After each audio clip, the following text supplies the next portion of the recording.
Magandang umaga po sa lahat ng mga tagapakinig sa channel na ito. At sa iyo po Kuya Chris.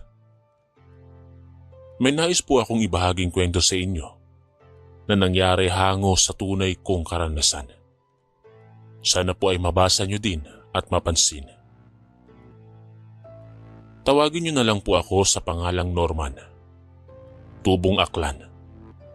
Partikular sa isang maliit na baryo sa Kalibo, kung saan ang buhay ay simple at nakasalalay sa lupa at dagat ang kabuhayan. Noong taong 1983, ako ay isang simpleng magsasaka. Yan naman po ang kalimitan at alam nating pinagkakakitaan sa mga probinsya, na ang pangunahing hanap buhay ay ang pagkaani ng niyog at iba pang prutas sa aming maliit na bukid. Ang buhay namin noon ay payapa, bagaman puno ng hirap at pawis. Ngunit ang isang pangyayari ang nagpabago sa lahat.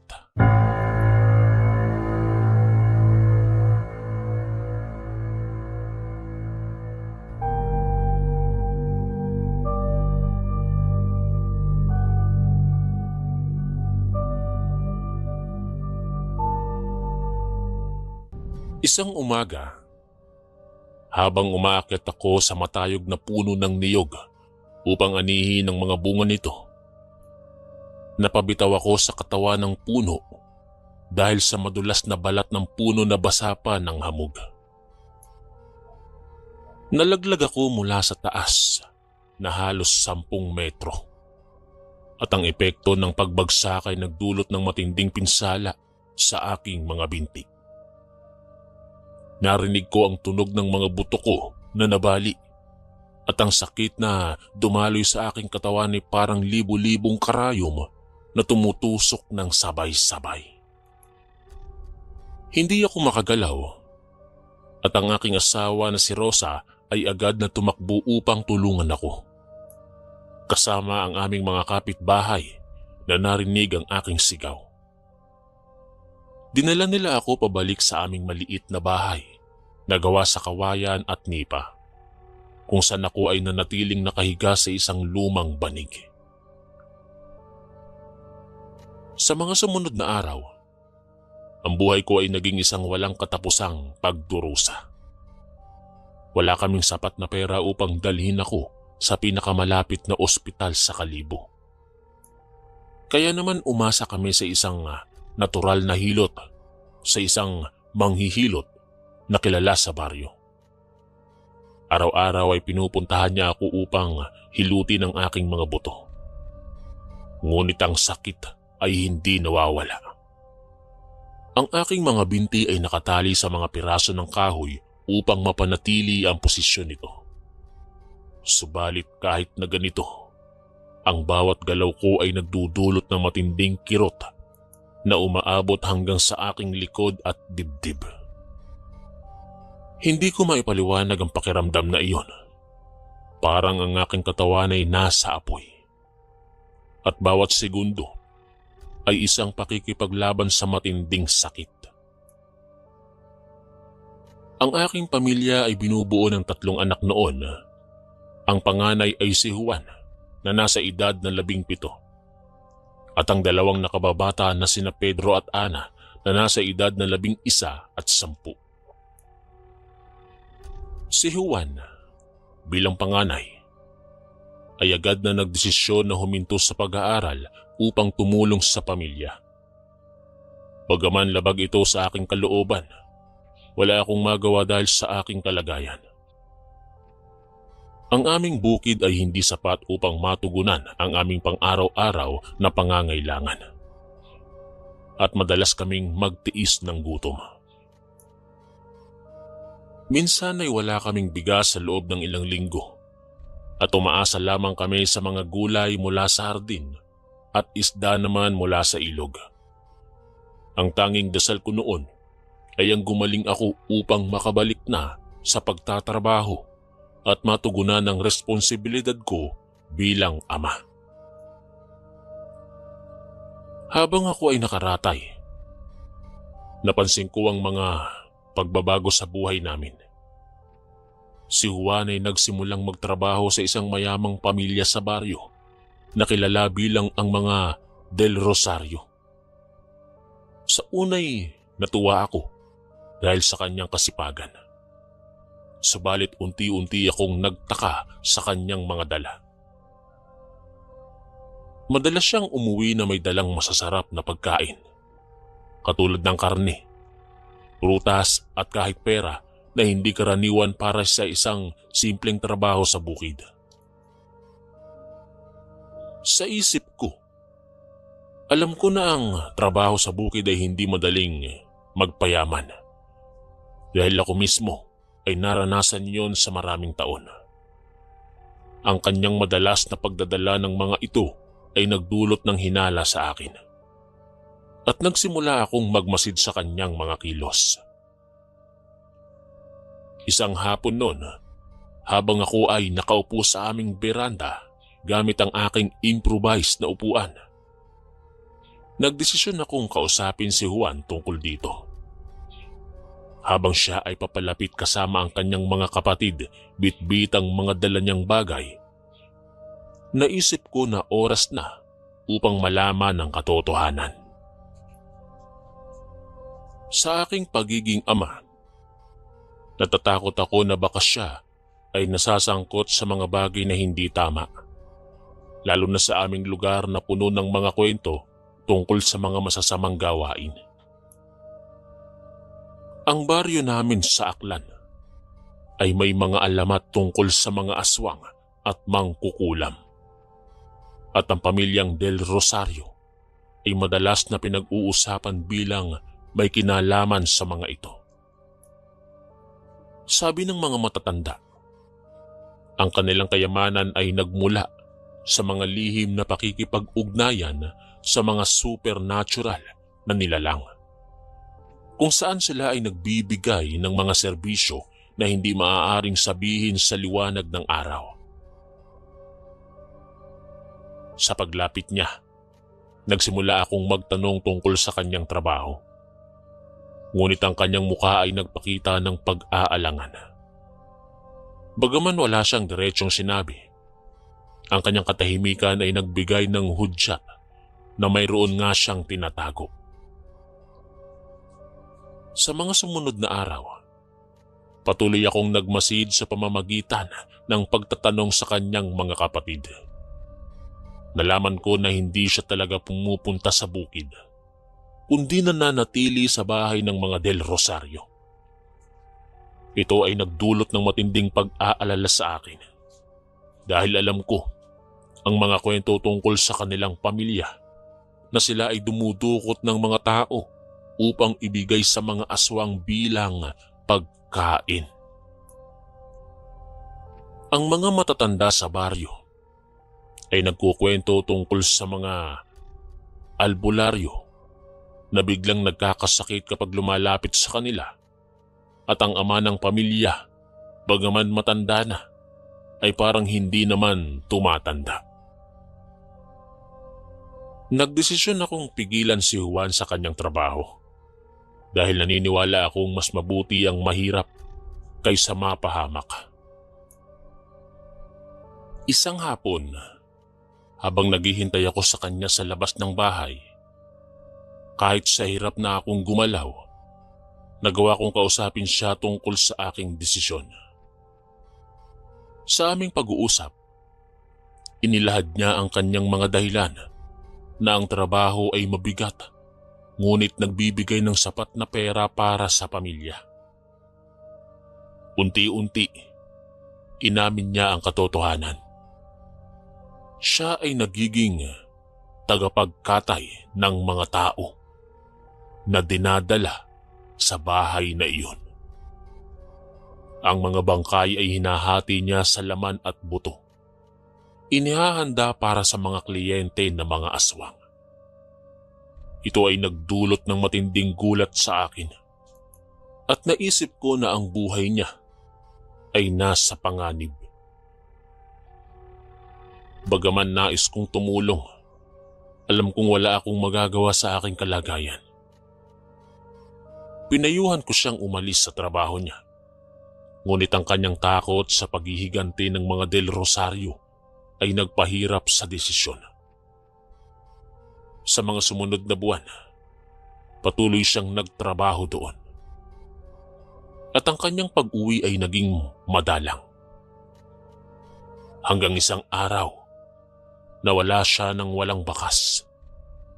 At ang aming paghahanap ay walang naging bunga. Ang mga Del Rosario ay nagsabi na ipinadala siya sa malayong baryo. Ngunit alam kong ito ay kasinungalingan.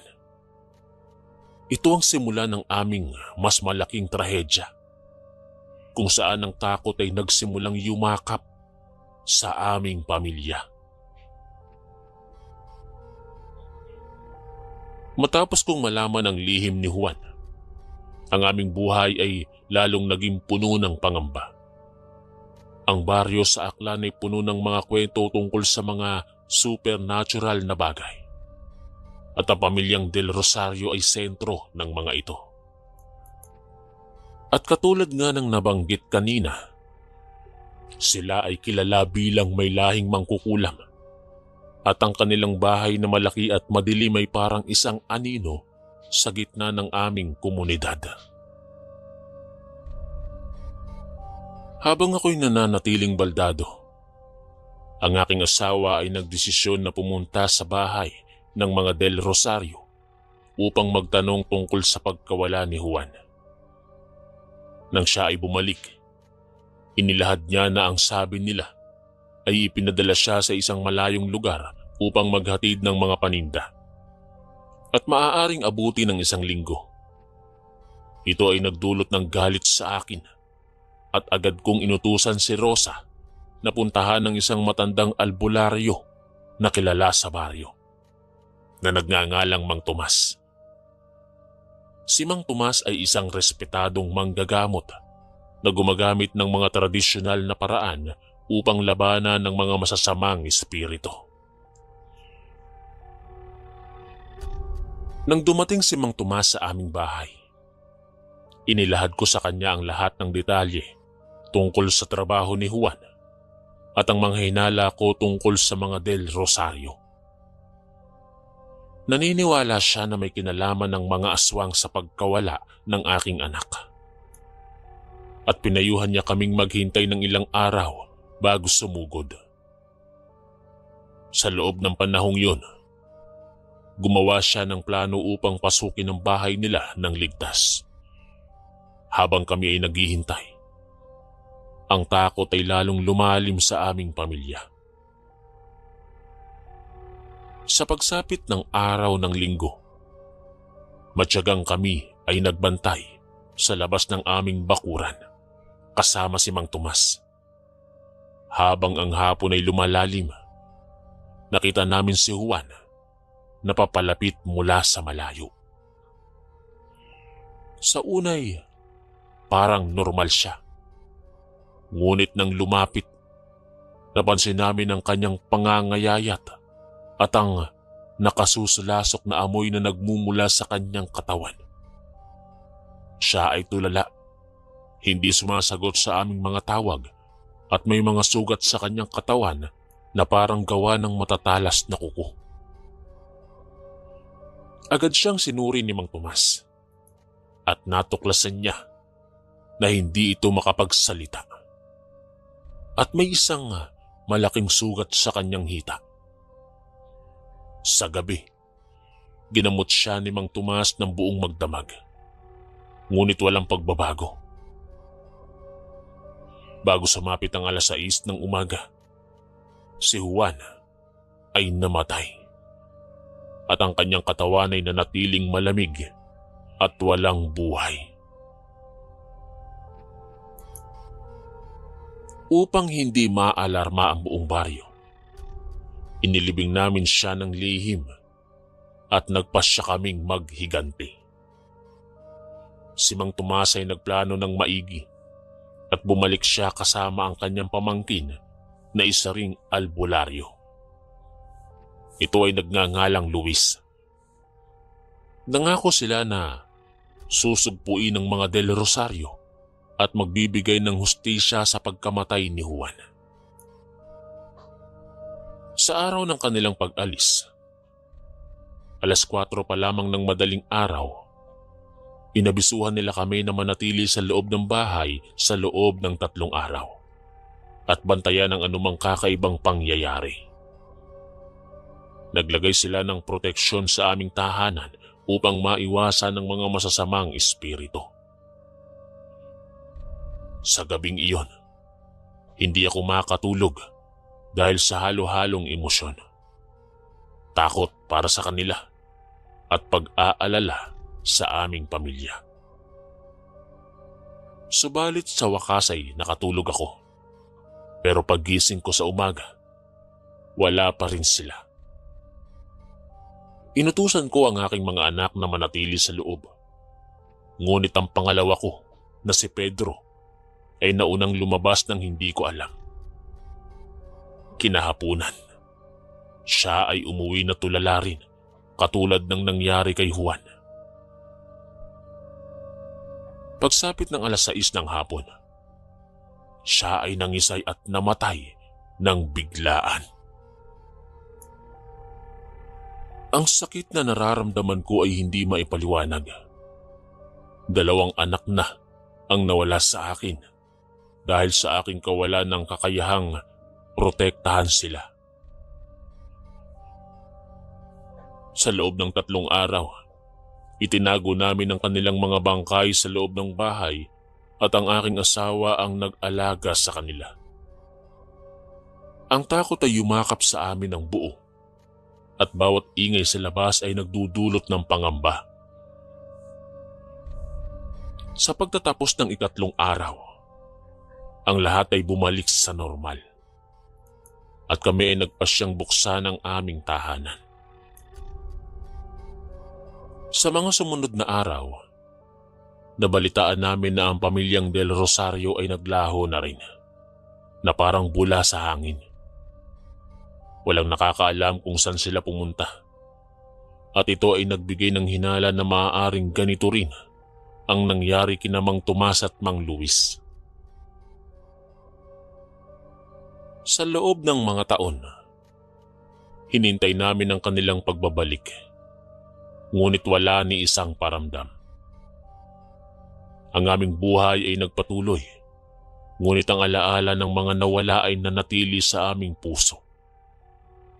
Ito ay nagbigay ng aral sa akin tungkol sa panganib ng paghahabol sa kayamanan ng walang pag-iingat.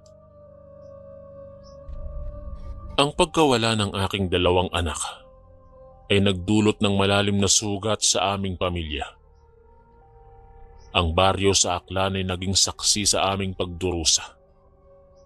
Paggaman lihim namin itong itinago upang maiwasan ng karagdagang panganib. Ang aming bahay na dating puno ng tawanan ng mga bata ay naging tahimik at puno ng alaala. Si Rosa ay naging mas malakas para sa akin at sa aming natitirang anak na si Ana. Subalit sa gabi, naririnig ko ang kanyang mahinang pag-iyak habang ako ay nakahiga at walang magawa.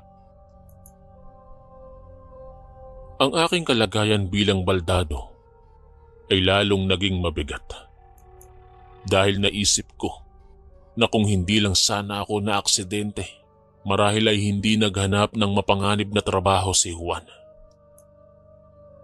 Ang sakit sa aking mga binti ay hindi lamang pisikal, kundi maging sa emosyonal.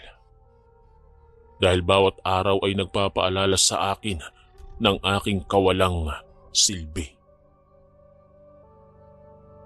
Sa mga buwan na sumunod, nagpatuloy kami sa simpleng buhay. Umaasa sa tulong ng mga kapitbahay at sa maliit na ani mula sa bukid na pinamamahalaan ni Rosa.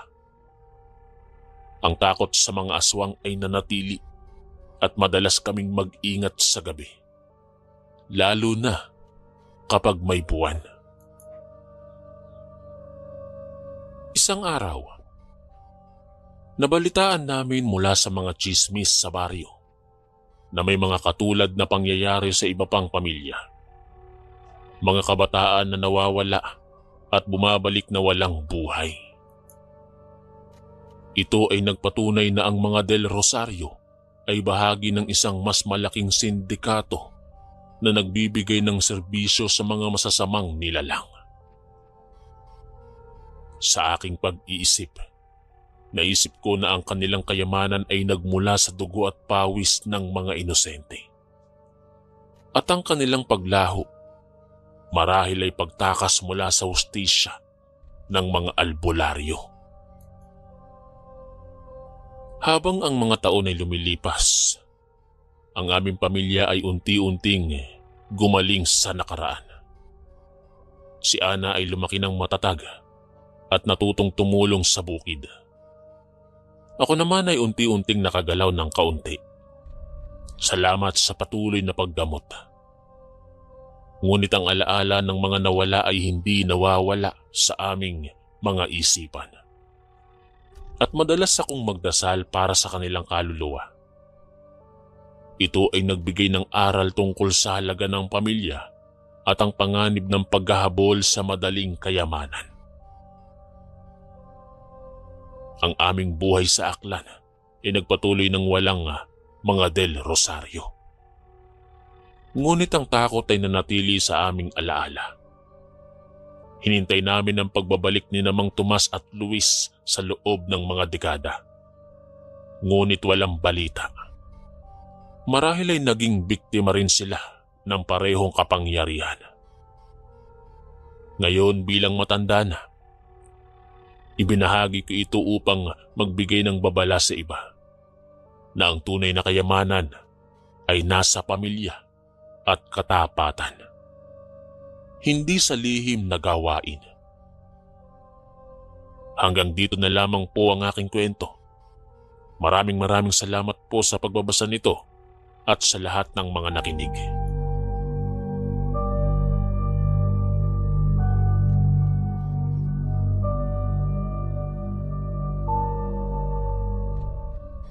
Itago niyo na lang po ako sa pangalang Boyet. Isang simpleng mangingisda at gabay sa mga turista dito sa magandang isla ng Guimaras. Dito ako naninirahan malapit sa pantalan ng Jordan, kung saan ang dagat ay laging buhay at puno ng mga lihim na hindi lahat ay nakikita ng ordinaryong mata. Ang kwentong ito ay hango sa aking sariling karanasan noong 1988. Isang panahon kung kailan ang buhay ko ay biglang nagbago dahil sa mga nilalang na nagtatago sa dilim.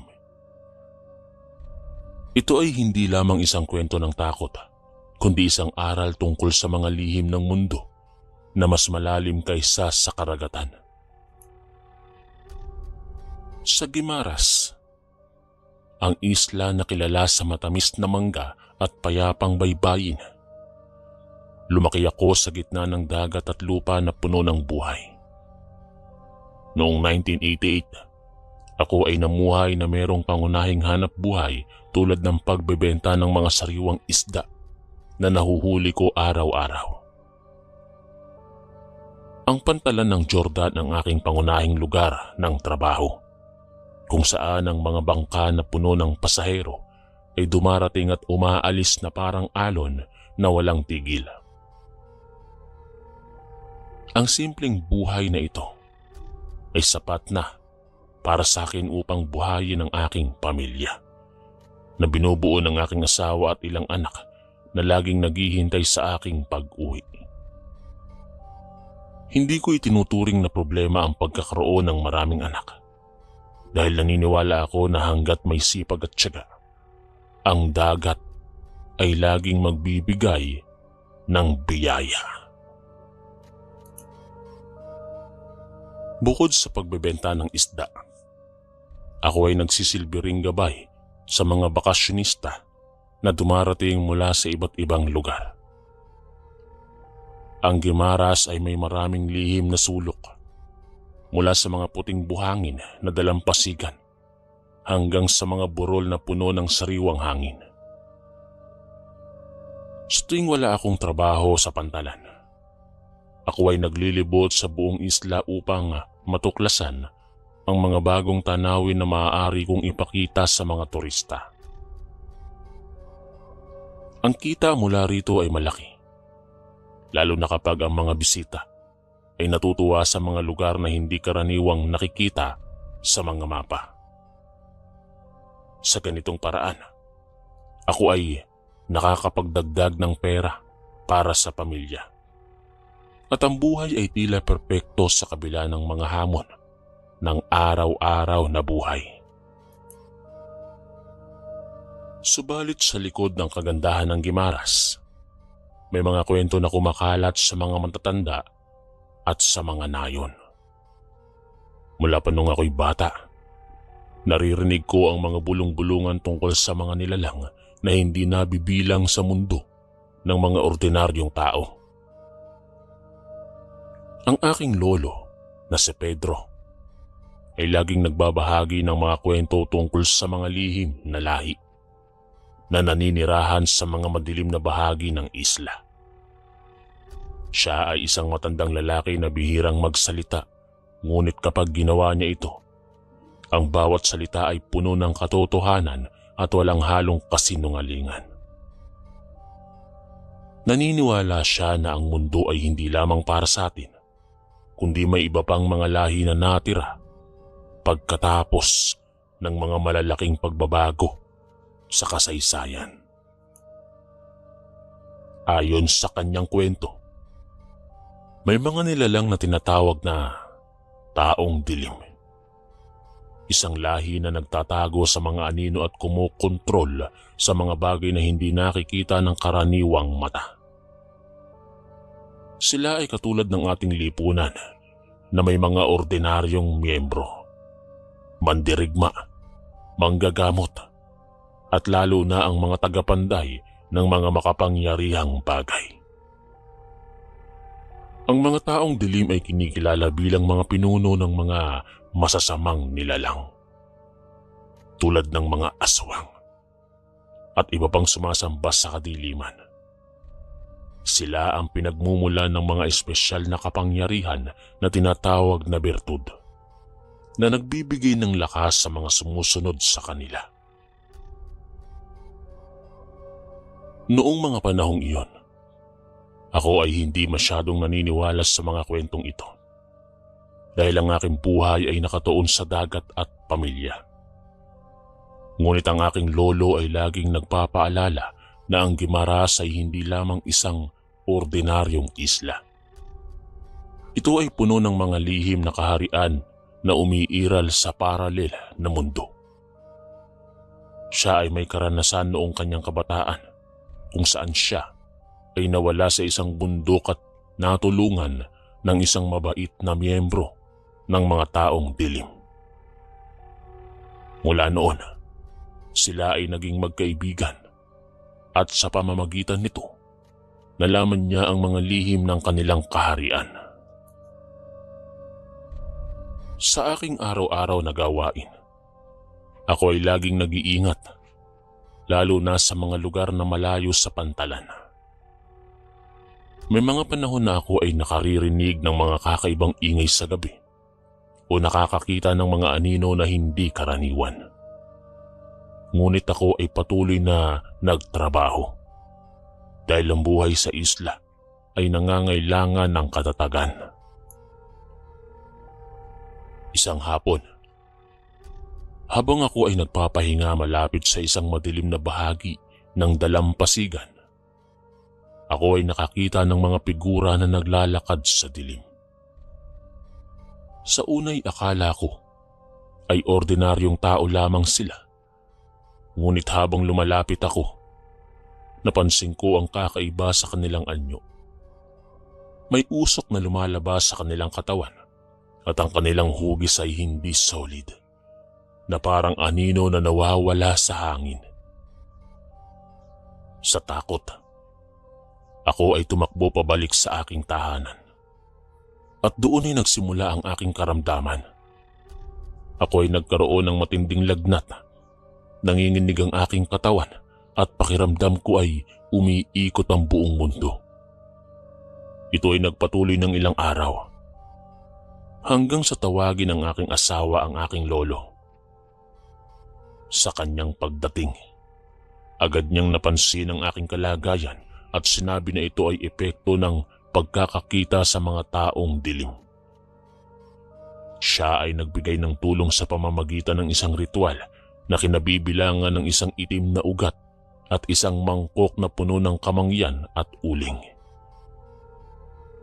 Pagkatapos ng ritual, ako ay gumaling at doon nagsimula ang aking mas malalim na pangunawa sa mga lihim ng isla.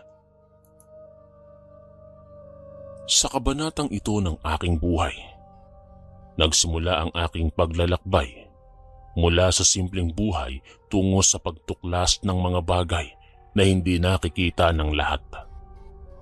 Ang Guimaras ay hindi lamang isang lugar ng kagandahan.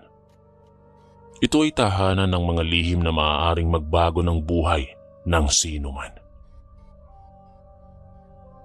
Matapos ang aking paggaling, ang aking pananaw sa Guimaras ay nagbago ng lubusan. Ang isla na dating tila payapa at puno ng biyaya mula sa karagatan ay biglang naging isang lugar na puno ng mga anino at lihim na kaharian. Ako ay nagsimulang maging mas maingat sa aking mga gawain, lalo na sa paglalakbay sa mga malalayong bahagi ng isla. Sa halip na maglibot sa mga bundok at dalampasigan para sa mga turista, mas pinili ko na manatili sa pantalan ng Jordan kung saan ang mga tao ay marami at ang dilim ay hindi masyadong makapal. Ang aking lolo na si Pedro ay naging aking gabay sa pag-unawa sa mga bagay na hindi nakikita ng ordinaryong mata. Sa pamamagitan ng kanyang mga kwento, nalaman ko na ang mga taong dilim ay isang sinaunang lahi na naninirahan sa mga anino ng mundo. Sila ay may sariling lipunan, katulad ng sa atin, na may mga pinuno, mandirigma at tagapanday na gumagawa ng mga makapangyarihang bagay, katulad nga ng nabanggit kanina. Ang kanilang kaharian ay nagtatago sa mga lugar na hindi naaabot ng liwanag, at sila ay nagbibigay ng bertud ng gabunan. Isang espesyal na kapangyarihan na nagpapalakas sa mga sumusunod sa kanila, tulad ng mga aswang. Ang bertud na ito ay hindi madaling makuha. Ito ay nangangailangan ng pagsubok at sakripisyo at hindi lahat ay nakakauwi ng buhay. Ang aking lolo ay may malalim na kaalaman tungkol dito dahil sa kanyang pakikipagkaibigan sa isang miyembro ng mga taong dilim. Noong kanyang kabataan, siya ay nawala sa isang lihim na bahagi ng isla at natulungan ng nilalang na ito. At mula noon, sila ay nagbahagi ng mga lihim at nalaman niya na ang Guimaras ay bahagi ng kanilang teritoryo. Mula pa noong sinaunang panahon, ang pantalan na aking pinagtatrabahuhan ay hindi lamang para sa mga tao. Ito rin ay daanan ng mga nilalang na nagmumula sa kadiliman. Isang hapon, habang ako ay nagbebenta ng isda sa pantalan, dumating ang isang bangka na kakaiba. Ang mga trapal nito ay nakababa kahit walang malakas na alon. At may pakiramdam ako na kakaiba sa hangin. Habang lumalapit ako, nakita ko ang mga mata ng isang matandang lalaki na hindi katulad ng sa ordinaryong tao. Ito ay parang sa mabangis na hayop na may itim na hugis na katulad ng sa ahas. Sa takot ko, ako ay umatras at hindi nagtagal. Dumating ang aking lolo kasama ang isang lalaking may matibay na pangangatawan. Habang bumababa ang mga pasahero, napansin ko na ang kanilang anyo ay nagbabago sa aking paningin. Sila ay mga aswang na pumupunta sa isla upang kumuha ng bertud. Ang aking lolo ay nagpaliwanag na ang mga ito ay dadaan sa isang pagsubok sa kaharian ng mga taong dilim. At hindi lahat ay makakauwi. Sila ay ginabayan ng kaibigan ng aking lolo at kami ay inimbita na manood ng paligsahan. Sa gabing iyon, kami ay naghanda ng maigi na may medalyon ng 3 persona at isang espesyal na ugat na nagbibigay ng proteksyon. Habang kami ay naglalakad patungo sa lihim na lugar, kami ay dumaan sa 2 puno ng kalumpang na nag-anyong arko. Sa pagdaan namin, ang buong paligid ay nagbago. May 7 buwan sa langit na may malaking ahas na lumilipad sa paligid nito. Ang mga gusali ay kulay itim at ang liwanag ay nagmumula sa itim na apoy. Ang kaharian ng mga taong dilim ay sumasakop sa halos buong isla na merong mga istruktura na hindi maipaliwanag sa ordinaryong mundo. Sa gitna ng liwasan na malawak at puno ng kagamitan, nagsimula ang paligsahan. Ang mga aswang ay nakatali at hinarap ang isang malaking kapre na alaga ng mga taong dilim. Ang labanan ay hanggang kamatayan at ang mga aswang ay kailangang talunin ito upang makuha ang bertud. Sa kabila ng kanilang pagsisikap, marami sa kanila ay namatay at tanging 2 lamang ang nakaligtas at nakuha ang gantimpala. Sa pagbalik namin sa normal na mundo, ako ay puno ng pasasalamat sa aking buhay. Pagkatapos ng aking karanasan sa kaharian ng mga taong dilim, ang Guimaras ay hindi na pareho sa aking paningin. Ako ay nagsimulang maging mas maingat sa bawat hakbang ko sa isla. Ang pantalan ng Jordan na dating lugar ng simpleng hanap buhay ay biglang naging daanan ng mga lihim na bisita mula sa kadiliman. Ang aking lolo ay patuloy na nagbigay ng gabay na naglalahad ng mga paraan upang protektahan ang sarili mula sa mga nilalang na ito. Siya ay nagbigay ng medalyon ng 3 persona na nagbibigay ng espesyal na proteksyon laban sa kanilang enerhiya. Ang mga taong dilim ay may malalim na impluwensya sa isla na umiiral mula pa noong walang katao-tao. Ang kanilang kaharian ay nagtatago sa mga anino at sila ay nagbibigay ng bertud sa mga aswang na handang sumailalim sa pagsubok. Ang bertud ng gabunan ay isang makapangyarihang bagay na nagpapalakas sa kanila. Subalit ito ay may presyo, ang buhay ng mga mabibigo. Sa aking mga gabi, ako ay laging nag-iisip tungkol sa mga nakita ko at ang takot ay naging bahagi ng aking araw-araw. Sa paglipas ng mga araw, ako ay nagpatuloy sa pagbebenta ng isda. Ngunit ako ay umiiwas sa mga madilim na lugar. Subalit ang mga lihim ay hindi madaling iwasan. May mga panahon na ako ay nakakarinig ng mga kakaibang ingay sa gabi at nakakakita ng mga anino na lumilipad sa langit. Ang aking lolo ay naglahad na ang mga taong dilim ay may mga alagang elemento na nagbabantay sa kanilang teritoryo. At ang sinumang makakita sa kanila ay maaaring magdusa sa karamdaman. Isang gabi, ako ay naglakbay muli sa lihim na kaharian kasama ang aking lolo upang matuto pa tungkol sa kanilang mga gawi. Sa pagdaan sa arko ng Kalumpang, ang mundo ay nagbagong muli na merong itim na liwanag na nagbibigay ng kakaibang ningning. Doon, ako ay nakakita ng higit pang mga paligsahan, kung saan ang mga aswang ay sumasailalim sa matinding pagsubok laban sa mga mandirigma ng mga taong dilim.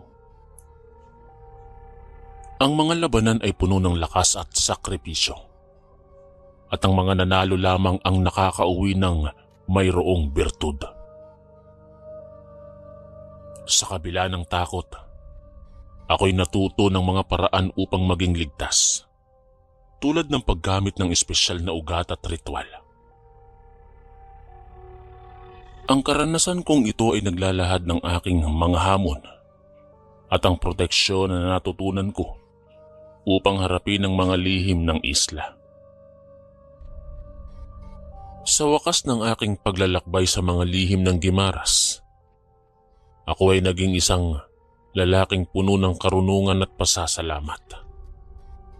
Ang isla na puno ng kagandahan at misteryo ay nagturo sa akin na ang mundo ay mas malaki kaysa sa nakikita. Ang mga taong dilim ay patuloy na naninirahan sa mga anino, na nagbibigay ng bertud sa mga handang sumailalim sa pagsubok. Ang aking lolo ay naging susi sa aking pag-unawa, at sa kanyang tulong, ako ay nakaligtas sa maraming hamon. Sa paglipas ng mga taon, ako ay nagpatuloy sa simpleng buhay, ngunit may mas malalim na respeto sa mga lihim. Ang bertud ng gabunan ay isang simbolo ng lakas at sakripisyo, at ang mga aswang ay patuloy na dumarating sa isla upang kunin ito. Ngunit sa kabila ng kadiliman, ang Guimaras ay nanatiling payapa, na walang anumang salot mula sa mga nilalang na ito. Sa ngayon, habang ako ay naninirahan pa rin malapit sa pantalan ng Jordan, ako'y nagpapasalamat sa bawat araw na buhay. Ang kwentong ito ay isang paalala na ang mga lihim ay bahagi ng buhay, at ang pag-unawa sa kanila ay nagbibigay ng lakas. Ang aking karanasan ay nagturo sa akin na harapin ang dilim ng may katapangan at karunungan. Hanggang dito na lamang po ang aking kwento. Maraming salamat po sa lahat ng mga nakinig. Ako po si Boyet, ang inyong kaistorya. Maraming salamat po mga kaistorya sa pakikinig. At kita-kits po ulit bukas para sa isa na namang nakakatakot na kwento. Ito po si Kuya Chris, ang inyong kaistorya. God bless po at ingat po lagi.